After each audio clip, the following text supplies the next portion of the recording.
Hello, I'm Kevin Miller, and thank you for taking time out of your day to go through this relatively brief video that focuses on the performance of the evaluator funds. We've got two periods that we're going to be focusing on. We're going to look at performance through March 31st of 26, and then we're going to look at performance through the last calendar year as well. In order to properly benchmark these asset allocation funds, we're going to use what Congress passed back in 2022 called the Secure 2 Act.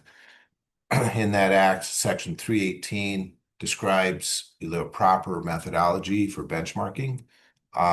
First, we have to identify the asset classes the is investing across, then identify an appropriate index for each asset class, then illustrate what the investment's asset allocation is into each asset class, and make sure we update that asset allocation at least once a year. Our asset allocation gets updated monthly, so meeting the one time a year requirement is not an issue.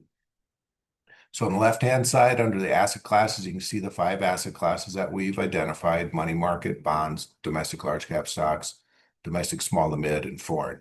On the right-hand side is the appropriate index that we're using for each one of these.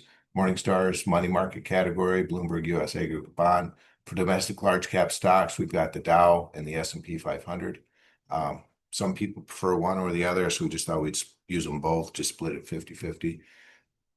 The Russell 2000 is the domestic small to mid cap stock index, and then the EAF, which is Europe, Asia, Far East index, is for foreign stock. There's a little description down here at the bottom that you can read and just get a little more better understanding of what index focuses on. Again, first few slides here as of March 31st. We'll go through, I'm going to go through this first one. It's the aggressive growth to show you how to read this, and then probably won't spend as much time going forward on each one. Up here in the naming convention of the fund, you'll see a range, 85% to 99. 85%, the number on the left, represents the minimum amount this will have in stocks at any time. And the number on the right is the maximum it'll have in stocks at any time. So we call that our equity allocation range. Right now, this fund is at 96%. Again, this is as of March 31st, 2026. You can see the objectives. The primary objective is growth, with secondary objective income. Typically, people would put money in this investment that have more than 12 years until they're expecting to spend that money. So this is a longer term investment. And the standard deviation, which is a measurement of volatility, we're trying to keep it between 9 to 13%. The performance of the investment you'll find right above the colored benchmark header. It's right here. You see it says ticker. This is the EVAGX is the ticker for this fund. First two columns identify the internal operating expense of the investment. We're weighting 7 basis points in operating expenses, so that's why the net is 58. Then you've got the 3-month return, year to date, 1 year, 3 year, 5 year, 10 year, 3, 5, and 10 year all annualized.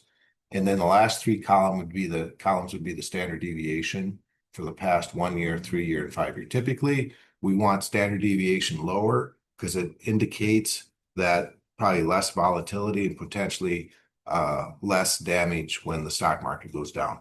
Okay. Below the benchmark header, you'll see all the indexes listed to the left in this non-shaded area, and you'll see the index returns listed below each column: 3-month, year to date, 1, 3, 5, 10 year, and then the last 3 columns will be the volatility or the standard deviation for that index.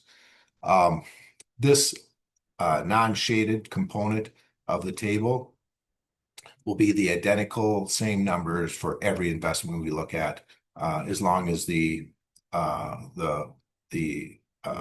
performance through data as of is the same. So in this case, again, we're looking at March 31st.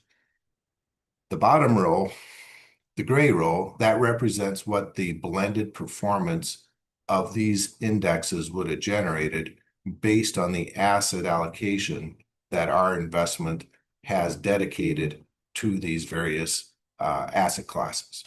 So to show how that's calculated, down here in the lower table, we'll see again the asset class that's listed and the percentage of the investments that are dedicated to each asset class. Will show the index for each asset class. So then we'll take that percentage dedicated into each asset class times, in this case, we're looking at 1 year, times each index's 1 year return. So this 375.27, 10, 16, 24, 18, you can see that right here under the 1 year header for each index. It's the exact same numbers. So we take the percentage allocated times that 1 year return, put it in the far right-hand column, total that up. So if someone would have invested according to this asset allocation on a no-cost basis into these indexes, their 1 year return would have been 17.88. So you can see up here the return of the investment. So you can look here, look down here, and get a quick summary as far as whether our investments are keeping pace with the indexes, or whether we're lagging or whether we're outperforming. You can see in these last 3 columns whether our standard deviation is lower than the index, which is what we want. So you can see this is performing as we would like. By the way, at the end of this section, we'll consolidate all this and just give you a real quick overview so it's easier to compare one investment to the other. Now, the next investment, we have increased the amount going into bonds. So now we've reduced the amount going into stocks from the previous one. This one, the range is 70 to 85%. Again, risk managed strategy, RMS, we're still maintaining, trying to mitigate as much volatility as possible. You can see here the percentages into each index. The thing you'll notice is that as we go through each of these funds, the amount going into bonds will be increasing because we are lowering the maximum amount this investment could have in stocks. Currently, this investment has 82% in stocks. So you can see that above the colored benchmark header, you can see the performance of this investment. Minus 0.7, 19, 13, 6, 9 for the various time frames that are identified in the header directly above that number. Standard deviation, 9, 10, and 12, a little bit less than the previous one because it doesn't have as much stock exposure. The math and methodology for arriving at a blended benchmark return is identical to the process we already went through. So you can see here, the 1 year return for the benchmark was 15, the fund did 19. You can see again the differences between 3 year, 5 year, 10 year, and then the volatility has been lower than that of the indexes. The moderate has 50 to 70% in stocks. So always have at least 50, never more than 70. So the remainder would be obviously in fixed income or bonds.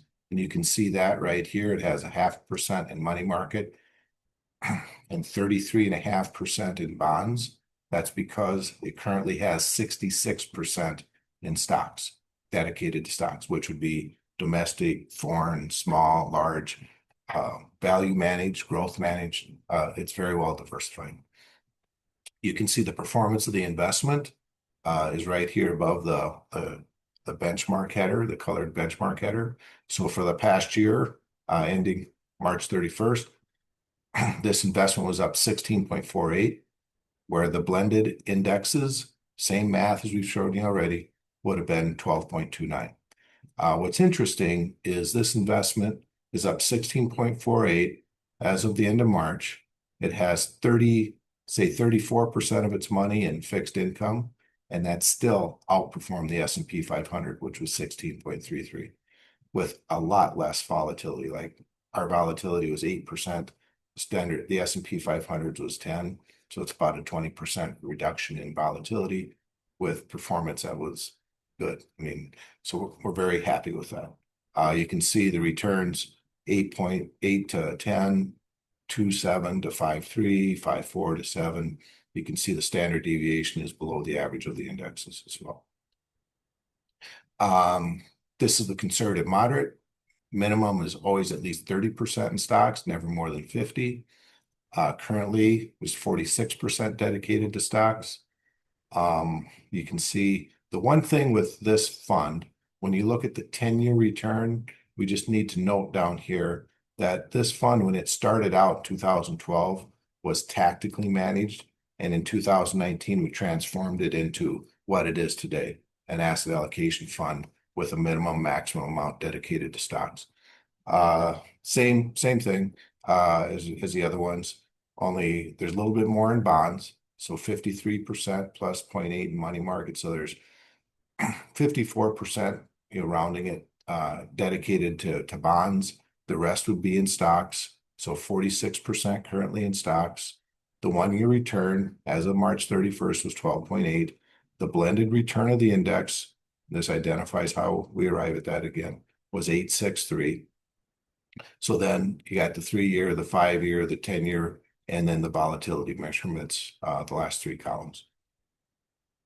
Very conservative, minimum 15% in stocks, never more than 30.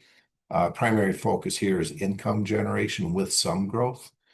Again, you can see a lot more going into bonds, 72% in bonds plus 1% money market, so 73 total.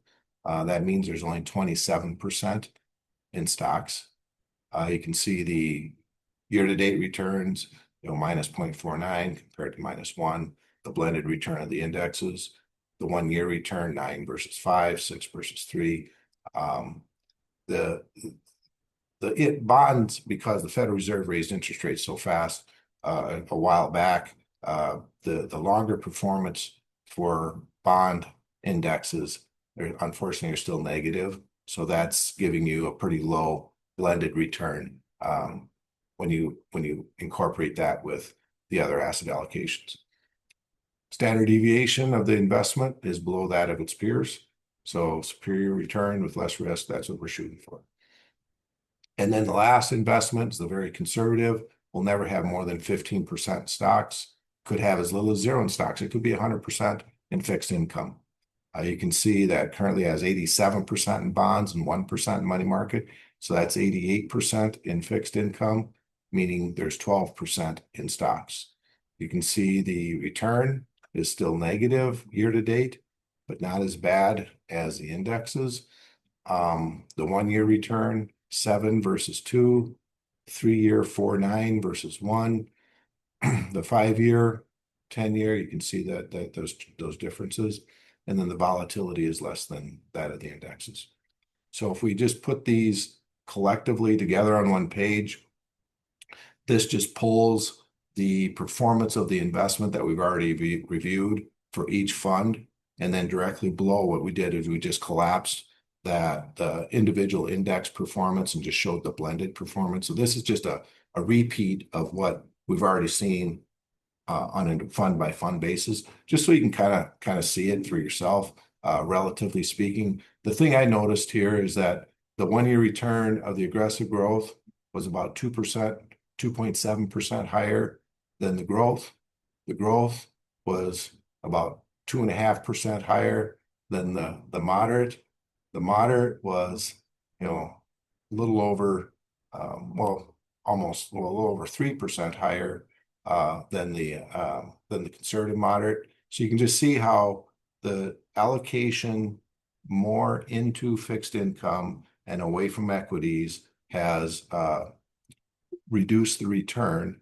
But then if you come over here and look at the volatility, you can see that the volatility of the lower equity-oriented investment is quite a bit lower. Like the very conservatives, standard deviation for last year is only 3.7, where the other end of the spectrum, the aggressive growth, was a standard deviation of 10.5. So just so you got it kind of all on one page here.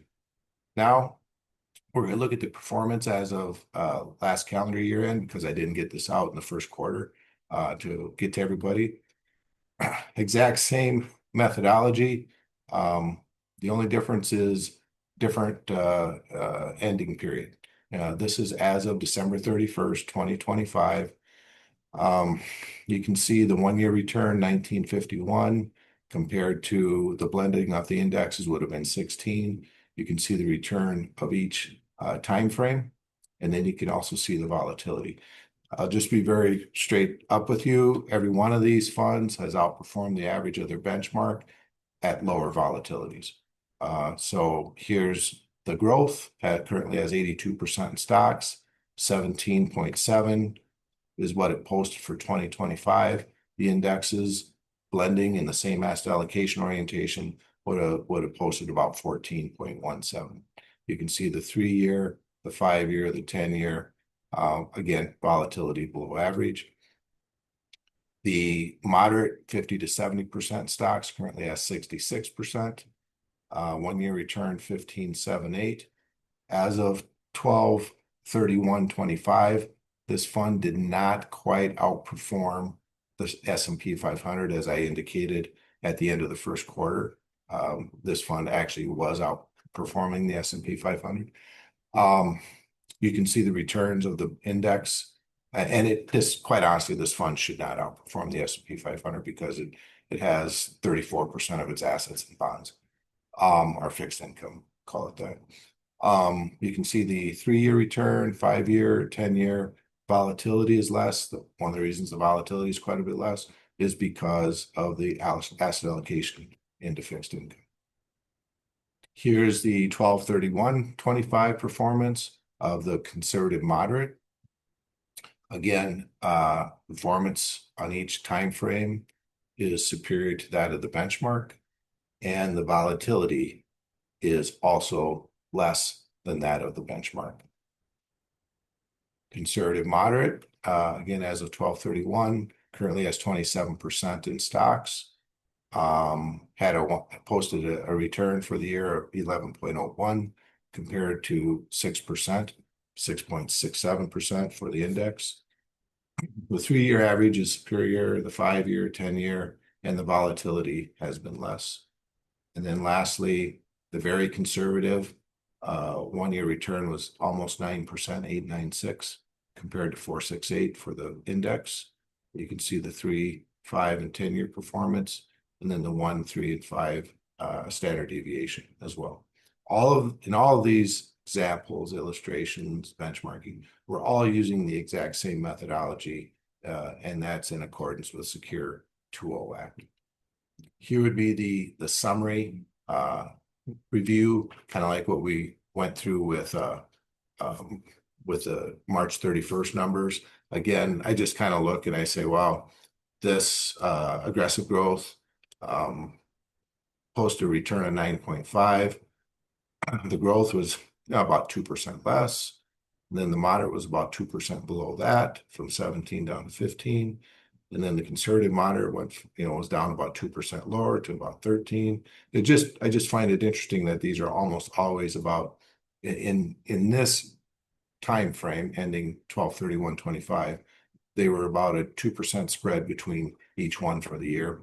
The volatility for the very conservative for the year was about 254, and then you can see how that picks up, where you get to the very top investment, which has the largest allocation to stocks. Its maximum or its volatility for the year is about 9.04. So here's the disclosure that we need to print. Make sure you read the prospectuses before you invest. This kind of explains what risk is. It talks about standard deviation, identifies the operating expenses, again, underlying mutual fund holdings, what their internal operating expenses are. So I'll just kind of let this sit here for a bit. You can always stop the video and read this if you need to spend more time on this page. With that, I want to thank you, and we'll get another video out that kind of pertains to the graphic depiction of what's gone on in 2025 with the markets and some of the indexes and the crazy things we got going on with the turmoil over in Iran. So we'll get that other video out here shortly. Thank you, and talk soon.